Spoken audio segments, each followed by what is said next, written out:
Welcome everybody. My name is Gary. I've been doing a number of tutorials over the last year or so with, seems to always come to Siril.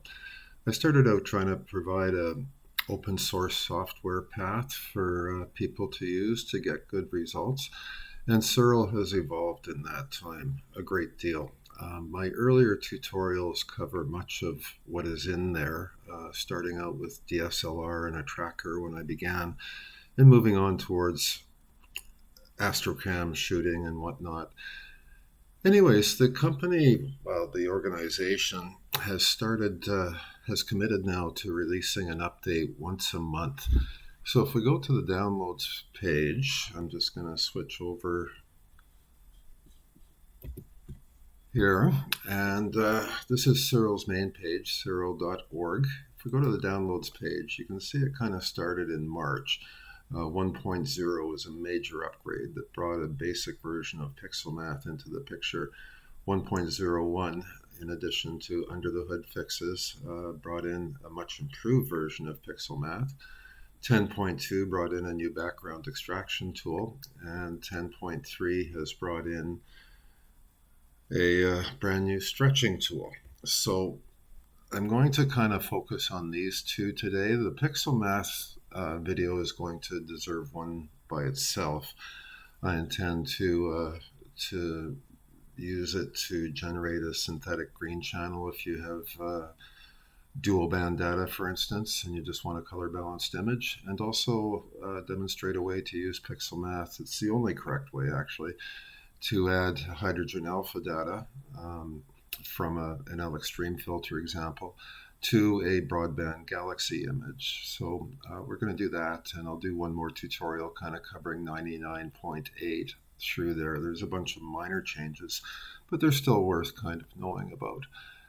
Now, I started this because at the beginning, Siril had very few tutorials or help articles, much of anything at all. And they've come a long ways with this. They have a tutorial page here, and if we go to it, there's a lot of stuff in there. And in fact, when we talk today about removing gradients, the new RBF algorithm, I got my knowledge from this tutorial. So there's a lot of good information in here about different aspects of some of these new tools, and it's stuff that didn't exist before. So I'm just going to try to compress it down into a quick tutorial to introduce you to the tools. We're going to do something with synthetic biases. I've been trying that and really like it. There's better photometry and astrometry in the more recent versions of Siril, so we're going to be going into that a little bit. StarNet I still use separately. I'm not doing what they have here, which is a scripted tool using stuff I'm not going to install. But RGB composition has a lot of good stuff, and RGB composition kind of is a low-powered version of pixelmath in a way. It's a way to integrate channels into one image. So anyways, let's move on into the first thing I want to look at, which is the new background extraction tool. Now this is a linear view. We're going to go into an auto stretch. I got an hour and a half on the Eagle Nebula a little while back.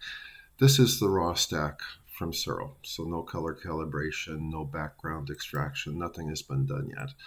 So we're going to put it in histogram mode. Those of you that use Siril know that you have linear, you've got arcsine H view for when you're doing an arcsine stretch. You got an auto stretch view, which is the equivalent of doing a histogram transformation on it. But this is just a view, it's not actually stretched. And then histogram is an extreme stretch, so it reveals more defects. So in this case, we can see we have a light pollution gradient across this image. And this was with an L extreme filter, but the light pollution gradient is still there. This was only 20 degrees above the horizon. I was shooting from Bortle 4, but there was a city 50 kilometers away. So I was shooting right above the light dome. So this is kind of where this gradient comes from. So I'm going to go back into auto stretch here for a second, and we'll bring up background extraction. Now we've been working so far in Siril with a polynomial background extraction. And in a simple gradient like this, what we could do is just set a grid tolerance, generate, and it would place these boxes, sample boxes all over, and then you could apply it. Now, in previous versions of Siril, you would hit apply to see the effect, and then you would have to go up here and undo to go back and try again. That has changed. We have a compute background now, and you get kind of a preview of what it's going to do.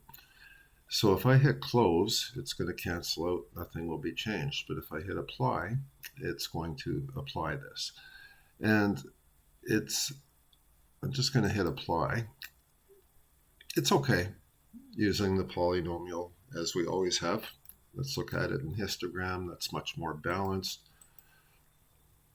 So let's do undo, and we're going to go back to background extraction, and this time we're going to go to RBF, radial basis function.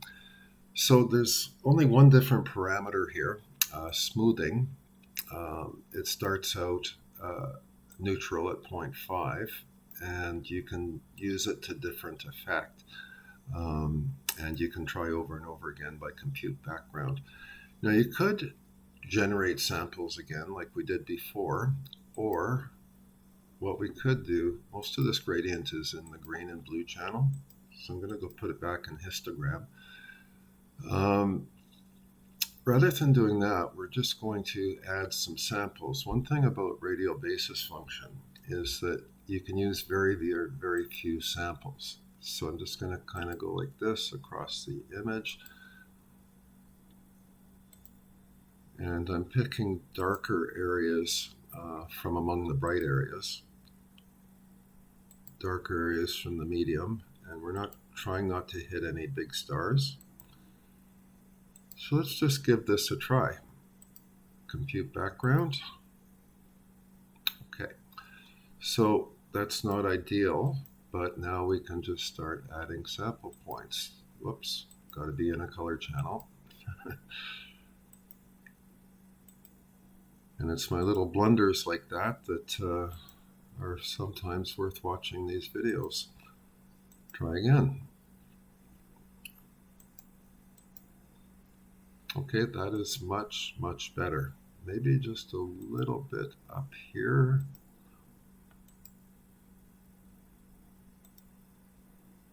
And maybe a little bit in this region, just a couple more boxes in here.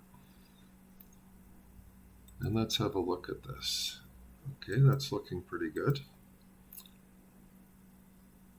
And we can play with smoothing.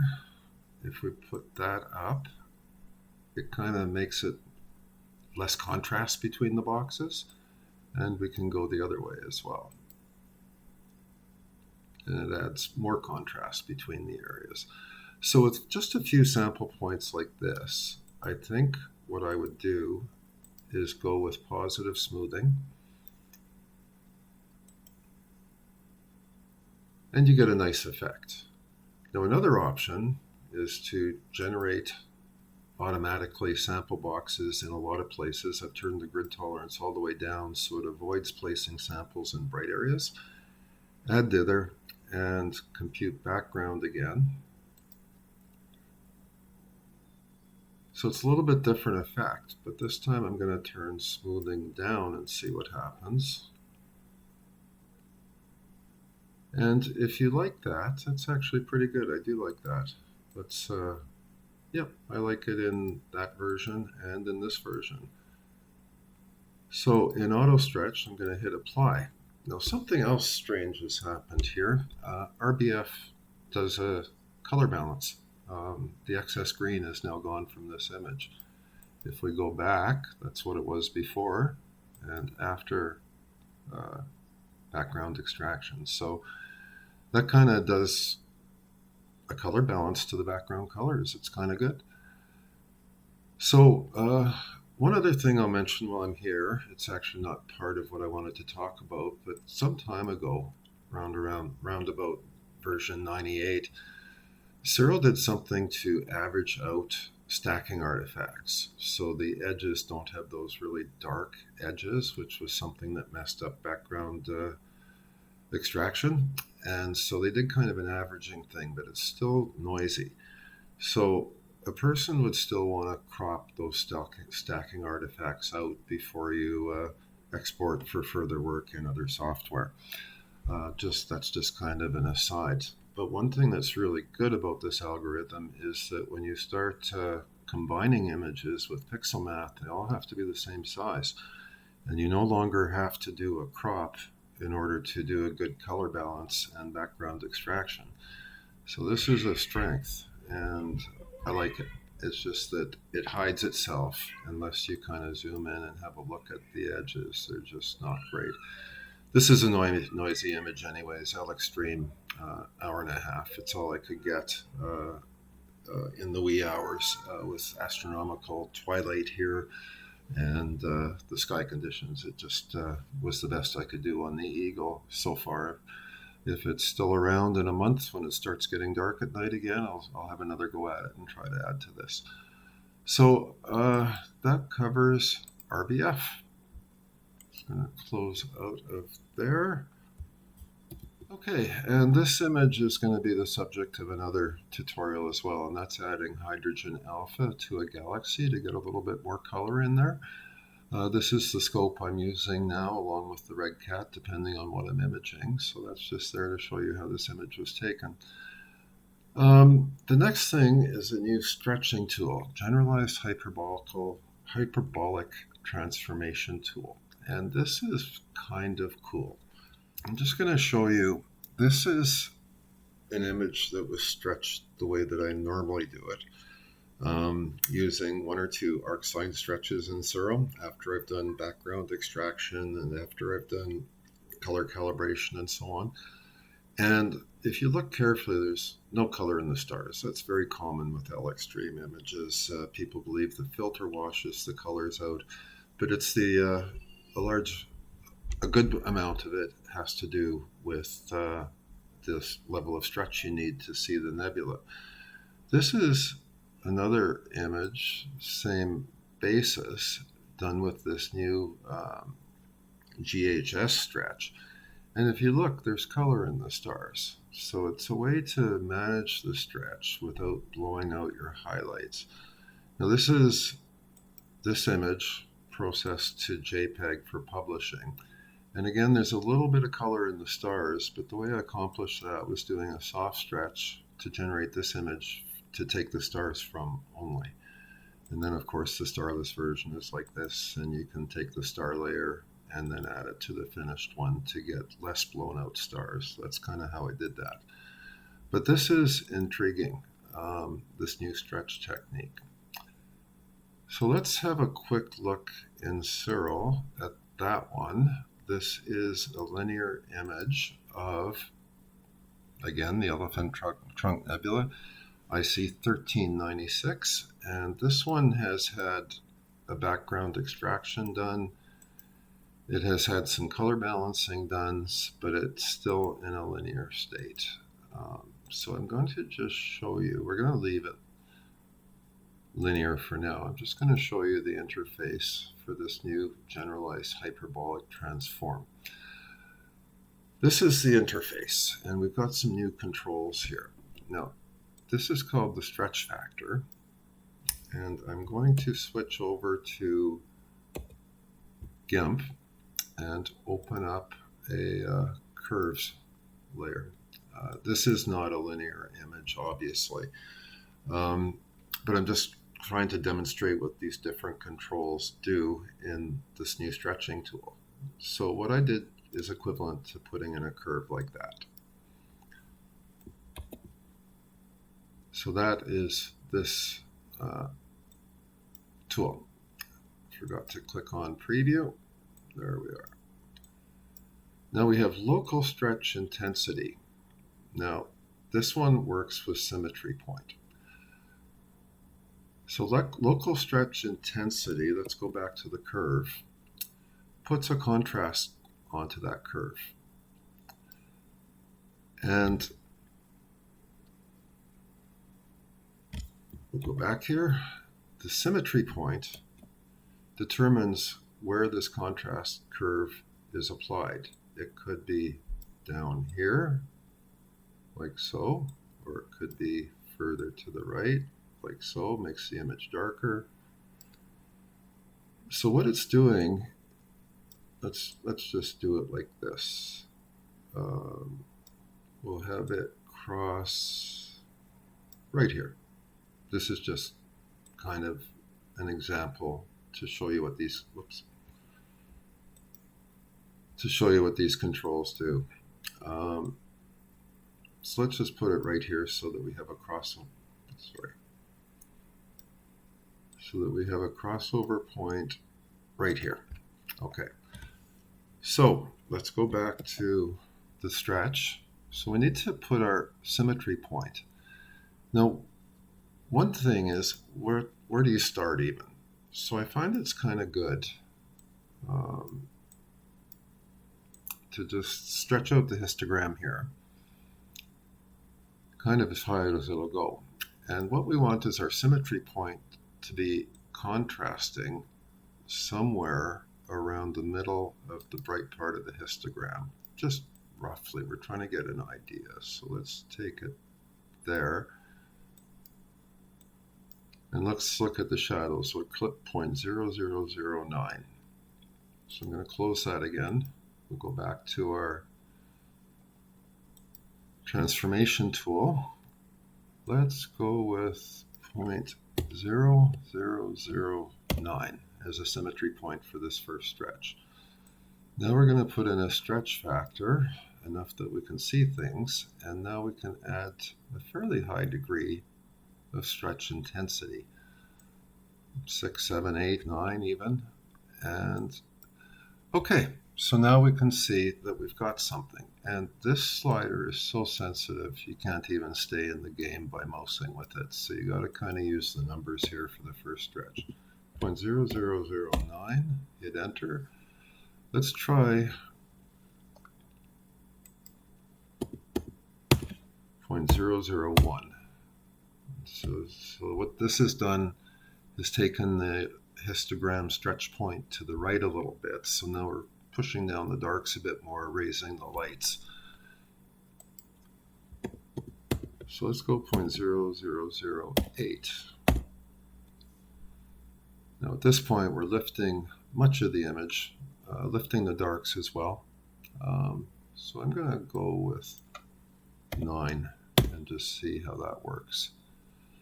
Now, shadow protection and highlight protection, not so important on this first stretch. So I'm just going to leave that for now. We also have a black point adjustment. The histogram is still so far to the left that if we hit it, it just wipes out the image. It leaves us with nice colored stars. So I'm going to hit apply. Now we're going to just have a quick look at that histogram again. Just go to 1 so we can see again. So now we're looking for our symmetry point again. We start clipping at around 0.1, around 0.14, and the middle of the histogram is kind of sitting at 0.17. So that's probably going to be our symmetry point for the next stretch. The pixelmath version of this tool just came out also, but they've got a histogram attached, and I believe that Siril will have that coming soon. There's discussion about a more advanced GHT tool coming out in Siril, and I believe that will probably incorporate a histogram and the ability to work per channel, like the pixelmath tool is right now. But for now, we don't have a histogram, so I was using the histogram transformation tool to approximate our numbers. So let's go back here. I'm going to go, how many zeros were in that? Let's just go to the clip point, 0.14 through 0.19. Okay, so we'll go back to our, so let's go 0.15 as a starting point. We'll give it a stretch factor, and we'll add some contrast to that curve. Now you can go negative on this too if you want to decontrast the image. That might be something to do in your final stretch. Okay, and let's take the symmetry point upward now. So now we're 0.23. We're kind of starting to push down everything below 0.27, if you will, and push up everything above that point. Now shadow protection, now we're getting to that point. So here we are with this curve. We've got a symmetry point, and this is kind of roughly the curve. Now shadow protection, what it does is it effectively moves this towards the point back to the neutral line. So if you don't want to drop your dark so much, you can use shadow protection to bring that back to the center line. Similarly, highlight protection will move this one back to the center line. Now, if you do that to both, you'll end up with no change in your image. That's important to realize. So let's go back to here.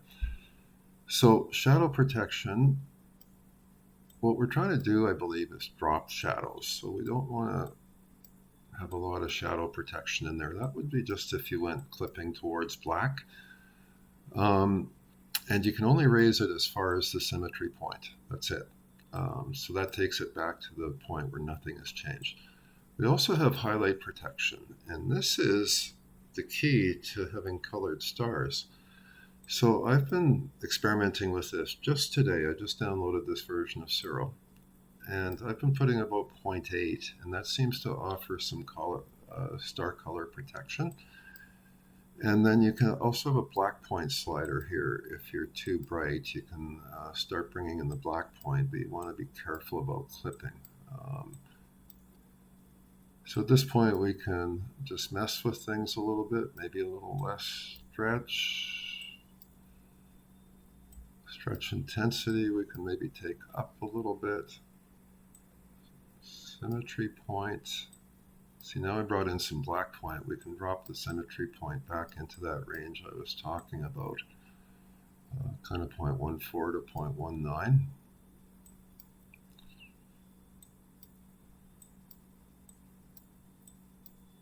And like I say, shadow protection, you don't really want too much of that. Highlight protection, I do believe in, to avoid clipping near the whites. Now, let's just get rid of this. Let's bring in shadow protection to the max and highlight protection to the max. Now, despite the stretch and the local stretch intensity, we've neutralized. There's nothing happening there now. Turning on and off preview.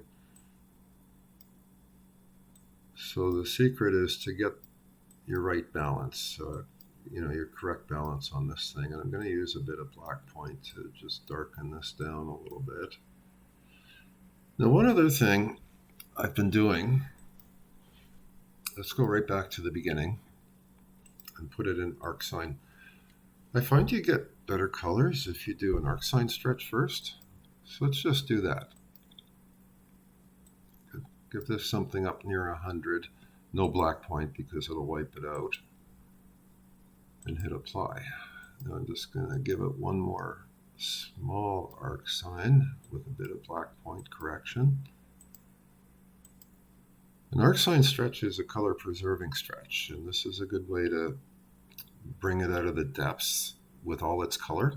Histogram stretching stretches luminance and saturation falls away rapidly.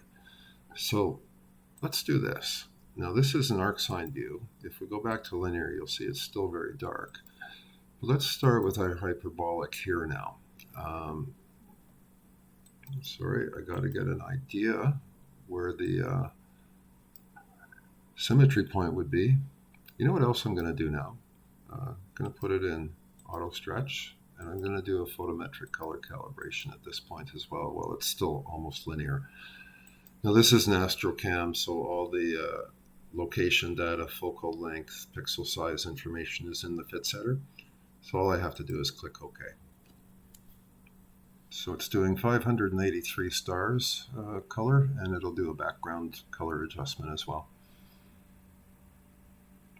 Just let that finish.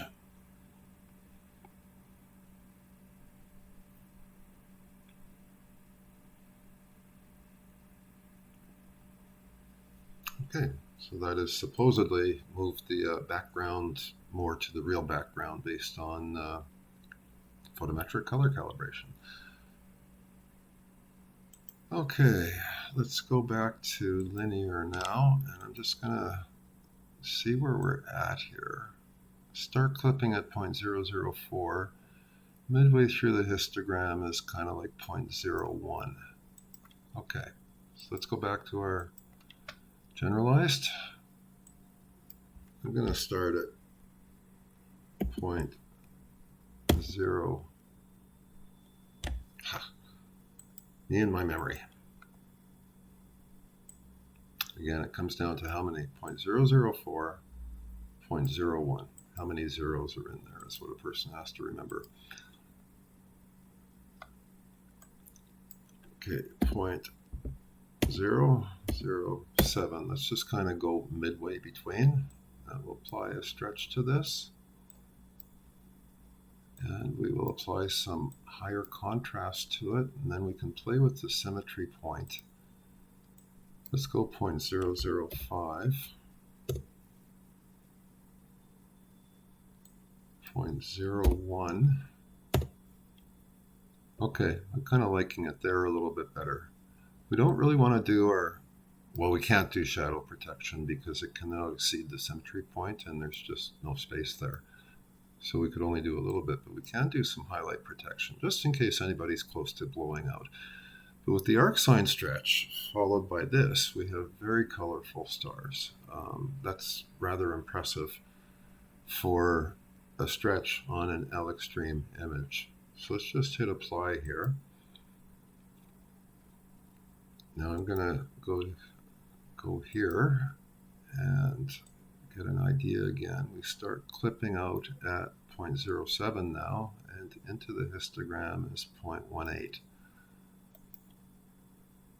So I guess a way to look at that is that if you want to add contrast with the darkest parts of what are now visible, you'd be 0.15 roughly. So let's go to here, and we'll put in 0.15.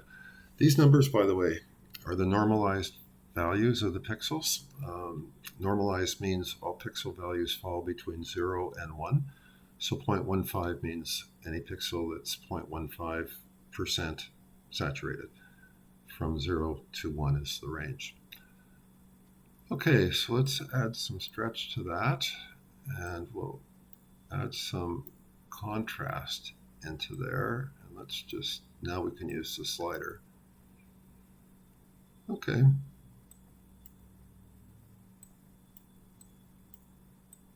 Somewhere in there, a little more contrasty maybe. Okay, that's plenty bright. I'm going to put in some highlight protection. But again, if we put in shadow protection, we're not reducing the darks at all. So on this image anyway, shadow protection is kind of 0. Highlight protection. See, if we bring highlight protection way down, it removes the stretch. So I just put it about 0.8 to protect anything from clipping. No, that's too much. Don't want to overdo it.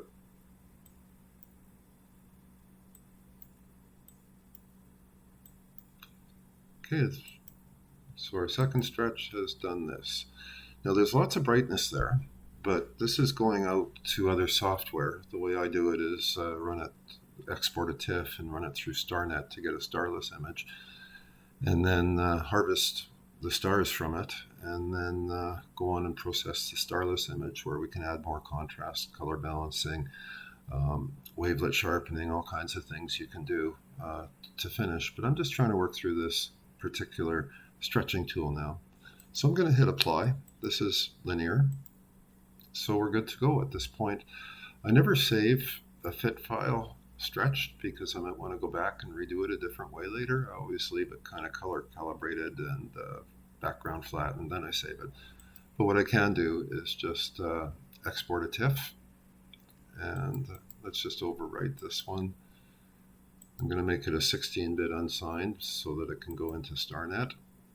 And if we go in there and have a look, okay, we'll go have a quick look at that now. It is in.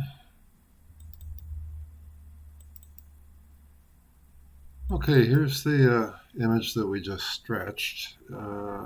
Again, colorful stars. This is a different stretch than the one I showed you at the beginning of the video. This is the one done with a histogram stretch, and again, off of that, the finished image. But yeah, that should kind of cover that fairly well.